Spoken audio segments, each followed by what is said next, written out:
নমস্কার বন্ধুরা, আশা করি সবাই ভালো আছেন। Welcome to my channel explore with Kaustubh. আজ আপনাদের সামনে নিয়ে এসেছি আমাদের সবার পরিচিত মুকুটমণিপুরে যাওয়ার একটা নতুন রুট। আমরা ছিলাম রামকৃষ্ণ মিশনে, সেখান থেকে চলে এসেছিলাম অটো করে চলেছি এখন অটোতে করে মুকুটমণিপুর। আর 1 ঘন্টা পর আমরা পৌঁছে যাব। আমরা রওনা দিয়েছি জয়রামবাটি থেকে। এখান থেকে 3 থেকে 3.5 ঘন্টা লাগে মুকুটমণিপুর পৌঁছতে।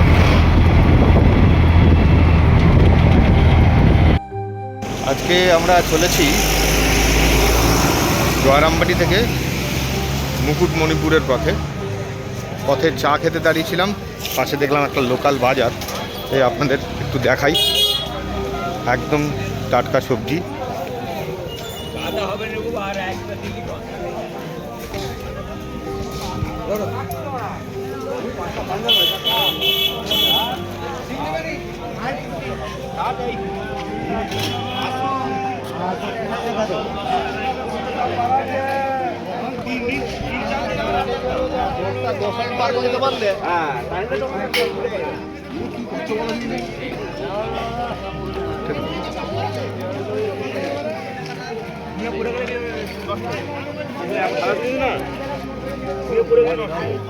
বাঁধাকপি কত করে গো?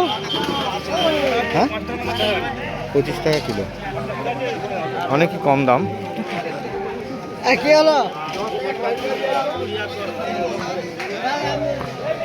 চারিদিকে শাল আর সোনাঝুরির জঙ্গল।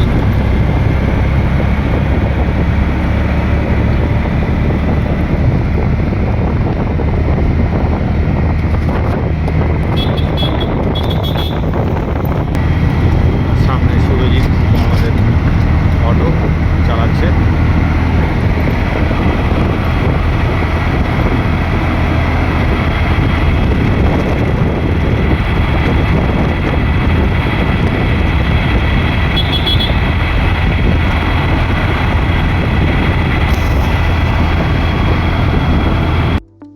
এখন চলে এসেছি মুকুটমণিপুরে। এই আমি আর আমার মেয়ে। আমরা সকাল 8টার সময় জয়রামবাটি থেকে রওনা দিয়েছি, আর আমরা এসেছি এই অটোটা করে। এই অটো করে আমরা এসেছি জয়রামবাটি থেকে। আর এইখানে হচ্ছে টিকিট কাউন্টার। এই হচ্ছে গিয়ে কংসাবতী নদী, অদ্ভুত সুন্দর, অদ্ভুত সুন্দর পরিবেশ। চারিদিক হালকা কুয়াশাময়, হালকা ঠান্ডা। এই সময়টা মুকুটমণিপুর আসার জন্য একদম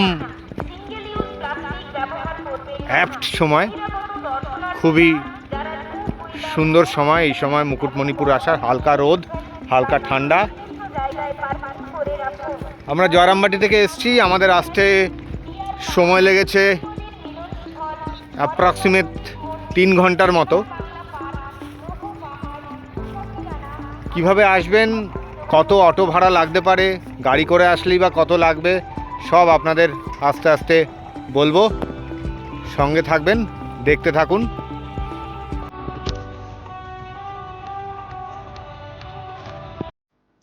অটো করে জয়রামবাটি মাতৃমন্দির থেকে মুকুটমণিপুর আসতে আমাদের সময় লেগেছিল 2.5 থেকে 3 ঘন্টা, আর অটোর ভাড়া হয়েছিল 2,500 টাকা। আমরা মুকুটমণিপুর পৌঁছে নৌকা ভ্রমণে বেরিয়েছিলাম। 200 টাকা করে টিকিট পার হেড। আর আমরা ঘুরেছিলাম বনপুকুরিয়া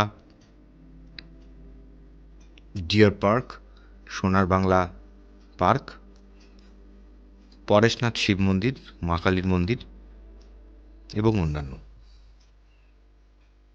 তারই কিছু সংক্ষিপ্ত বিবরণ আপনাদের সামনে এখন তুলে ধরব। অদ্ভুত সুন্দর ছিল সেই নৌকা ভ্রমণের স্মৃতি। এখন এসছি আমরা ডিয়ার পার্কে। নৌকা বিহার করতে করতে ডিয়ার পার্ক হচ্ছে কি প্রথম দর্শনীয় স্থান।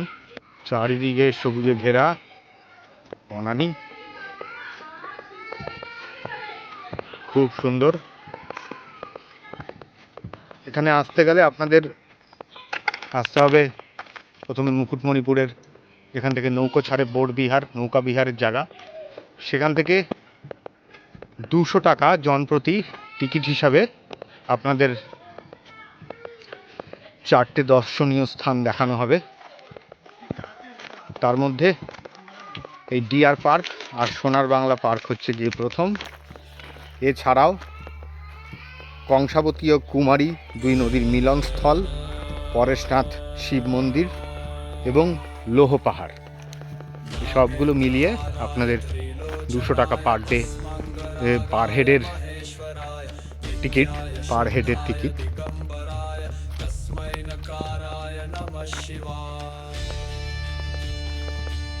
এই ডিয়ার পার্কে আসতে গেলে আপনাদের যেখানে নামিয়ে দেবে সেখান থেকে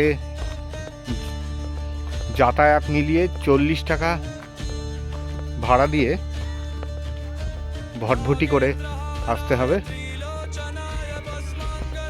ডিয়ার পার্কে এসছি কিন্তু ডিয়ারের কোনো দেখা নেই, দূর দূরান্ত অবধি হেঁটে এসছি কিন্তু কোনো ডিয়ারের কোনো দেখা নেই।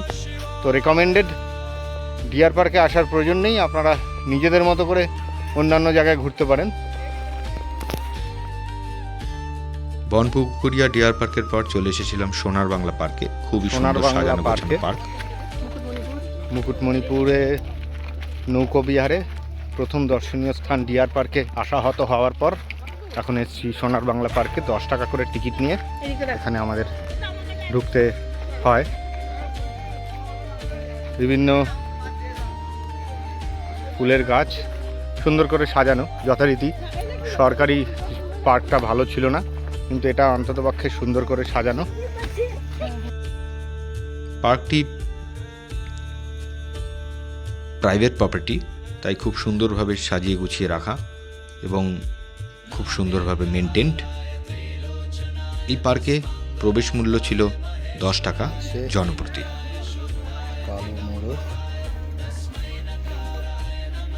এই জায়গাটা বেশ সুন্দর করে সাজানো।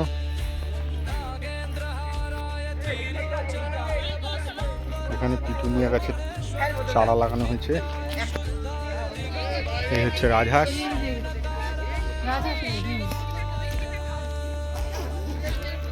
These are called geese. Okay.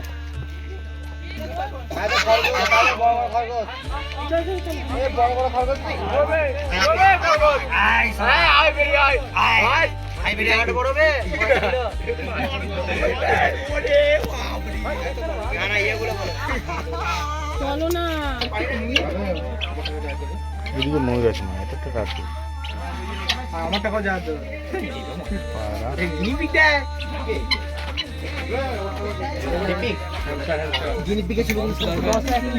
আমরা তো গিনিপিগ। এই হচ্ছে আপনাদের গিনিপিগ।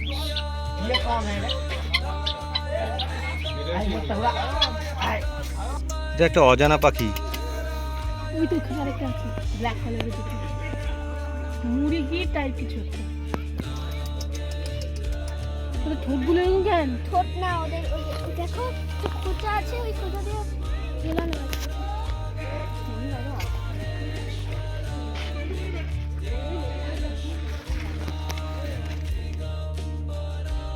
বিভিন্ন পাখির সংগ্রহশালা ছিল সেই সোনার বাংলা পার্কে।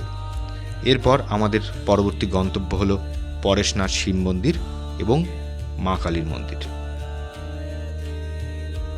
কংসাবতী নদীর ওপর বোটে করে আবার রওনা দিলাম আমরা পরেশনাথ শিব মন্দিরের উদ্দেশ্যে। নদী আর কংসাবতী নদীতে বোটিংয়ের এক অদ্ভুত সুন্দর অভিজ্ঞতা হয়েছিল আমাদের। চারিদিকে জলরাশি আর হালকা কুয়াশা মাখা আমাদের পরের গন্তব্য পরেশনাথ মন্দির। পরিবেশ খুব সুন্দর উপভোগ্য ছিল আমাদের সকলের কাছে।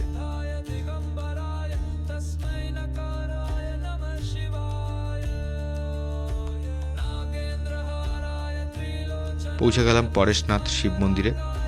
গোটা 30-40 খানা সিঁড়ি পেরিয়ে পরেশনাথ শিব মন্দিরে উঠতে হয়।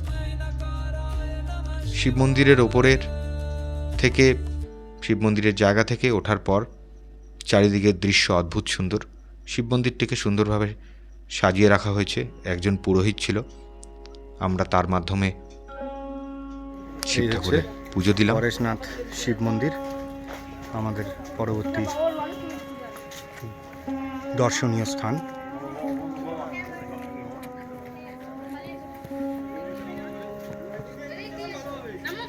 এই হচ্ছে শিবলিঙ্গ।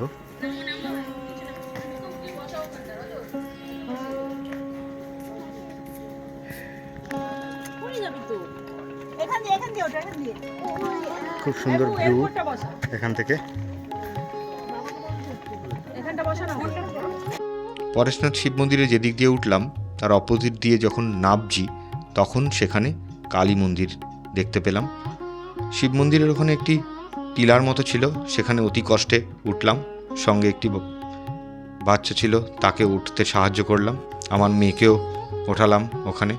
আমরা খুব আনন্দ করলাম। ফেরার পথে সামনে একটি রাস্তার উপর রোড পেন্টিং হচ্ছিল, তার কিছু ভিডিও নিলাম। এরপর আমরা রওনা দিলাম আমাদের মাতৃ মন্দিরের উদ্দেশ্যে। এখানে একটা রোড পেন্টিং চলছে ঠিক মুকুটমণিপুরের নৌকা বিহারের ঠিক পাশেই। বেশ সুন্দর রোড পেন্টিং, এখন কাজ চলছে, তাই বেশি ভেতরে ঢোকা সম্ভব নয়। খুব সুন্দর করে সাজানো হচ্ছে।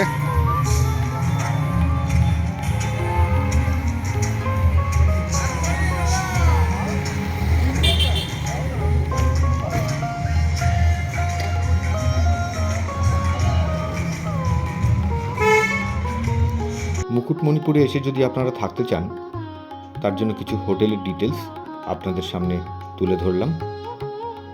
স্ক্রিনে নাম্বার সহ সেই হোটেলগুলোর নাম আপনাদের সামনে নিয়ে এলাম।